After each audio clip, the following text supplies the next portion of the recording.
රුපියල් 1000ක් අතේ තියාගෙන ව්‍යාපාරයක් පටන් ගන්න පුළුවන්ද කියලා මම ඔයාලට ගිය සතියේ වීඩියෝ එකක් දැම්මනේ. එතනදී මම ඔයාලට ව්‍යාපාර අවස්ථා 3ක් පෙන්නුවා. ඒකෙන් සීමුරුක්කු සම්බන්ධ වීඩියෝ එක මම ඔයාලට ගෙනාවා. හැබැයි ලුණු දෙයි වීඩියෝ එකක් දාලා තිබ්බා. ගොඩක් අය දැකලා තිබුණේ නැහැ. කමෙන්ට් මැසේජ් ගොඩාක් එන නිසා මට හිතුණා නැවත මේ වීඩියෝ එක කරන්න ඕනි කියලා. රුපියල් 1000කින් පටන් ගන්න පුළුවන් කියලා දෙහි ගණන් ගියාට පස්සේ මම මේ වීඩියෝ එක දැම්මොත් මම දන්නවා ඊළඟට කමෙන්ට් බොක්ස් එක බැනුම් පිරෙන්නේ ඒකට කමෙන්ට්ස් කරලා බැනලා දාලා කියලා. ඒකින්ද මට අර දෙයක් කරන්න හරියටම කියලා දෙන්න ඕනේ නිසා මේ වෙලාවේ ඇත්තටම කරන්න පුළුවන් නිසා මම මේ වීඩියෝ එක නැවත කරන්න හිතුවා. දැනට වුණත් මම අද දෙහි මිල දන්නේ නැහැ. එන්නේ ඉස්සරහට ගණයි අය. අද හෙටම ඔයාලා මේ ලුණු දෙහි කරන්න පටන් ගන්නවා නම් දෙහි ටික ගිහිල්ලා මුලින් මිලදී ගන්න. ඔයාලට රුපියල් 1000ක් අතේ තියෙනවා නම් දෙහි කිලෝ 10කට වඩා වැඩියෙන් ගන්න පුළුවන්. ඒක මන් දන්නවා. ඔයාලට ලුණු දෙහි ව්‍යාපාරේ පටන් ගන්න මුලින්ම ඕනේ දෙහි ටිකයි ලුණු ටිකයි විතරයි. මෙන්න මේ වගේ දෙහි මම මේ ඊයේත් ගෙනාවා. මේක ලුණු දෙහි දාන්න නෙමෙයි. මොකද ලුණු දෙහි දාන වීඩියෝ එක මම හදලා තියෙන්නේ. ඒ ටික මම ඔයාලට පෙන්නන්නම්. මේ මම ගෙදර පාවිච්චියට ඊයේ දෙහි ටිකක් ගෙනාවා. මොකෝ මම දන්නේ ඉස්සරහට දෙහි ගණන් යනවා කියලා. මෙතනදී ඔයාලට තව පුංචි මතක් කිරීමක් කරන්න. මේ වගේ අර අමු දෙහි ගෙනල්ලා වැලියට හංගනවා කියන්නේ වැලි වලින් වහලා හොඳට වේලිච්ච වැලි එකේ තිබ්බොත් එතනත් මාස 6කට වඩා ඔයගලන්ට තියන්න පුළුවන්. එහෙම ඔයාලට තොග රැස් කරගන්න පුළුවන්. දැන් ඔයාලා කිලෝ එකක් 100ට ගෙනාවොත් අනිවාර්යයෙන්ම මැයි පැහුණාම කිලෝ එකක් රුපියල් 10කට වඩා වැඩි මුලකට අලෙවි කරන්න පුළුවන්. එහෙමත් උත්සාහ කරන්න ඕන පුළුවන්. දැන් ඔයාලා විශ්වාස කරනවා මම මෙන්න මේ ලෙමන් කිලෝ එක ගෙනාවෙත් රුපියල් 150කට මේ දවස්වල ඔයාලා දන්නවා බබාලට එහෙම මේ වගේ දේවල් ශරීරයට හොඳයි මේ උෂ්ණත් වැඩි හින්දා දෙහි ටික දැන් ගෙනාවොත් ඔයාලට හොඳ අවුවක් ලැබෙනවා. එතකොට හදාගන්න පුළුවන්. මෙන්න මේ ඔයාලා මේ හොඳට ඉදුණු දෙහි එක අරගෙන ලුණු දෙහි හදන්නේ මේ ගෙඩිය මෙන්න මෙතනින් 4ට කපන්න. මේ 4ට කපන දෙහි ගෙඩිය ඇතුළට ලුණු පුරවන්න. ලුණු පුරවලා මේක මේ කහ පාට ලෙල්ල දුඹුරු පාට පැහැට හැරෙනකම්ම අවුවේ වේලන්න. මේක සමහර අය ලිපේ තියලා තම්බනවා. මම නම් ඒ ක්‍රමේ අනුමත කරන්නේ මොකද ඉක්මනින් පුස් එකක් එන නිසා. දැන් ඔයාලට මේ ව්‍යාපාරයක් වශයෙන් කරනකොට ලබන අවුරුද්දේ දෙහි ඔයාලට ස්ටොක් කරගන්න කම්ම මේ ලුණු දෙහි ටික ඔයාලා ළඟ තියෙන්න ඕනේ. අයින් කරන ප්‍රමාණය අඩු කරගන්න. වැහි වතුරක්වත් වතුර හරි මිශ්‍ර වුණොත් මේ දෙහි එකට ලුණු දෙහි එකට ඉක්මනින් පුස් එකක් එනවා. ඒක නිසා වේලිච්ච භාජනවල පාවිච්චි කරන්න වතුර වැටෙන්න දැව සමහර වෙලාවට අපි දෙහි ටික කපලා උඩ තියලා වේලෙන්න තැනක තියලා එළියට ගිහලා වැහි වැටුනොත් ආයේ ලුණු දෙහි එක ගන්න බෑ. ඒක පුස් වෙනවා. ඒක නිසා මෙතනදී චුට්ටක් පරිස්සම් වෙන්නත් ඕනේ. ඒකල්ල ඒක හොඳට අවුවේ තියලා ඊට පස්සේ හොඳ භාජනයක මැටි භාජනයක මේක අහුරන්න. අහුරලා ඉවරලා මේ වගේ හොඳට ඉදුණු දෙහි වල ඉස්ම ටික අරගෙන ඒක කකාරවනවා කියන්නේ එක්ක අවුවේ තියලා ගන්න ඕනේ එක්ක ලිපේ තියලා හොඳට රත් කරලා අරගෙන අර දෙහි වලට දාන්න. ඔයාලා දාන්න මිරිස් කෑලි කොච්චි ටිකක් එහෙම දාලා හොඳට තියලා තියන්නේ. එතකොට මේක හොඳට පදම් වෙලා ලුණු දෙහි හැදෙන තත්ත්වයට මේ ලුණු දෙහි හැදෙනවා කියන්නේ වේලිච්ච දෙහි එකේ පොත්ත හොඳට කඩලා කන්න පුළුවන් තරමට එන්න ඕනේ. එහෙම තමයි ඔයාලා ලුණු දෙහි එක හදන්න ඕනේ. මේ ඔයාලට පේනවද මෙන්න මේ ලුණු දෙහි එක හදලා අන්තිම ප්‍රොඩක්ට් එකේ පොත්ත මෙන්න මේ තත්ත්වයට එනකන් ඔයාලගේ ලුණු දෙහි එක හොඳට තැම්බෙන්න ඕනේ. මේක අතින් පොඩි කරත් පොඩි වෙලා යනවා. මේ ගොඩාක් අයට තියෙන ප්‍රශ්නේ. ඉතින් මගේ මේ වගේ ලුණු දෙහි මේ ලුණු දෙහි කියන්නේ මට ලුණු දෙහි චුට්ටක් කන්න අමාරුයි ගෑස් තියෙන කෙනෙක් නිසා හැබැයි දැක්කොත් කන්න හිතෙන කෑමක් මම දන්න මේක හැමෝම ආස කෑමක්. මේකට හොඳ ඉල්ලුමක් තියෙනවා. ඒක නිසා මේක ඔයාලට හොඳ අවස්ථාවක්. මේක ඔයාලට ඔන්ලයින් කරන්න පුළුවන්. ඊළඟට ඔයාලට කඩවල් වලට දාන්න පුළුවන්. ඔෆිස් වල ආයෙත් විකුණන්න පුළුවන්. ගෙවල් වල ආවට ආයෙත් විකුණන්න පුළුවන්. මේ අර හිමි කිසිම දෙයක ඉල්ලුම එහෙම නැත්තම් ඔයාලගේ ප්‍රොඩක්ට් එක එක සැරේට අද ඔයා ප්‍රොඩක්ට් එකක් හදලා හෙට ඔයාට කවදාකවත් හෙට ඔයාට ඕඩර්ස් එන්නේ නැති වෙන්න පුළුවන්. හැබැයි ඔයා හැමදාම වීඩියෝස් දාන ගමන් කඩවල් ටික හොයන ගමන් කරගෙන ගියොත් ටික දවසක් යනකොට ඔයාට පුළුවන් මේ දේවල් සාර්ථක කරගන්න. අපේ කට්ටියට වෙලා තියෙන ඔන්න කාගේ හරි වීඩියෝ එකක් දකිනවා දැක ගමන් හිතනවා මේක හරි ලේසි පහසුයි කියලා හිතලා ව්‍යාපාර පටන් ගන්නවා. ඊට පස්සේ සතියක් විතර බලන ඕඩර්ස් නැහැ. ව්‍යාපාරය එතනින්ම නවත්තලා දානවා. ඒ තැනට ඔයාලා වැටෙන්න එපා.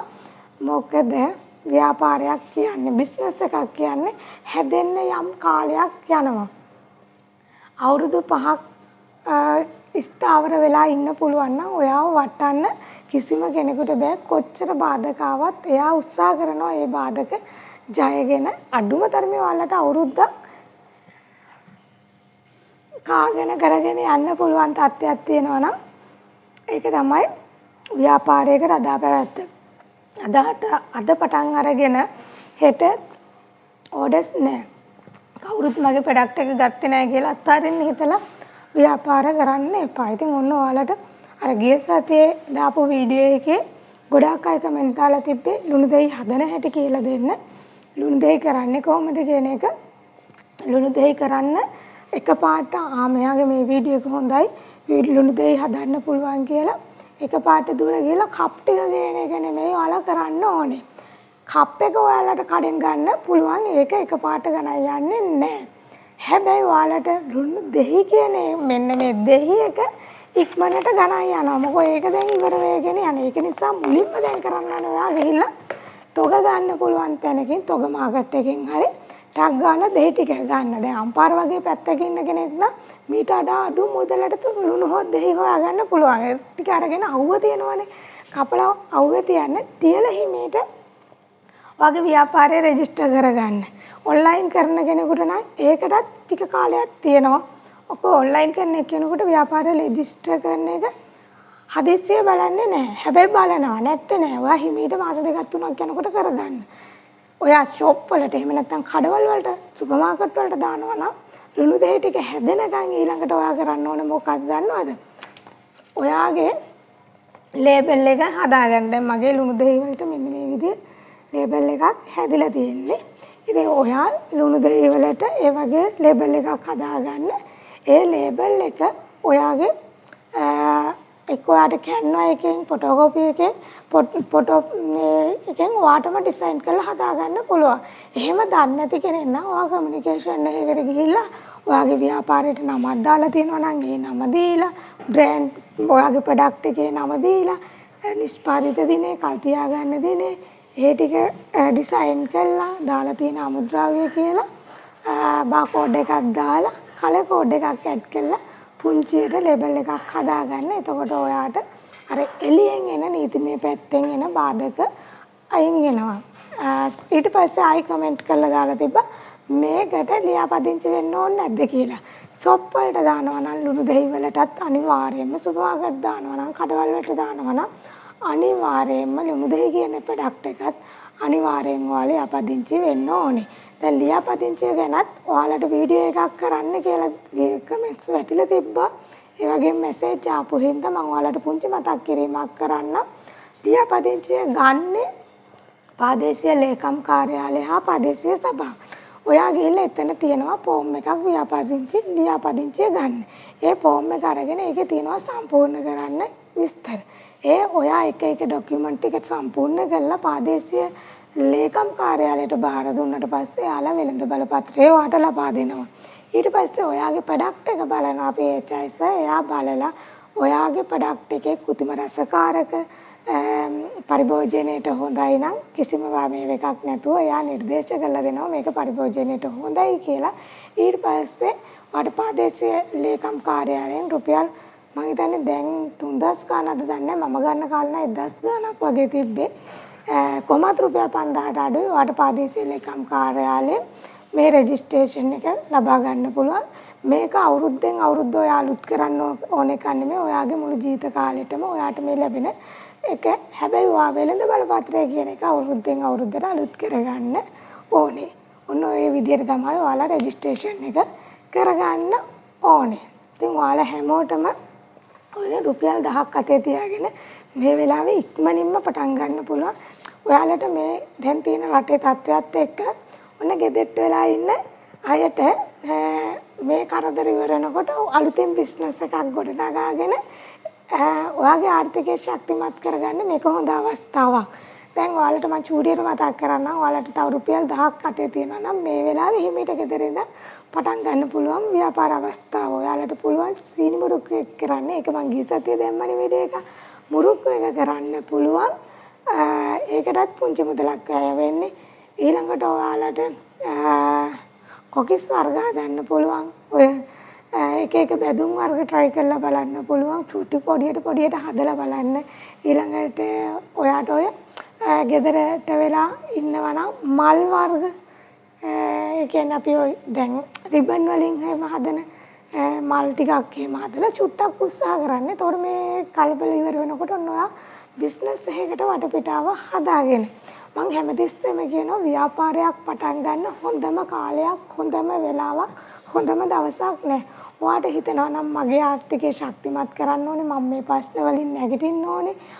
එහෙම කියලා ඔයා හරි මොටිවේෂන් එකකින් පටන් ගන්න හිතනවා නම් අන්න ඒක තමයි ඔයාගේ ව්‍යාපාරේ පටන් ගන්න හොඳම වෙලාව. හැබැයි කාගේ හරි වීඩියෝ එකක් දැකලා එදාට විතරක් මොටිවේෂන් එක අරගෙන හිත උදේ නැගිටිනකොට ඒ හීනේ හිතින් අයින් වෙලා නම් ව්‍යාපාර කරගෙන යන්න බෑ.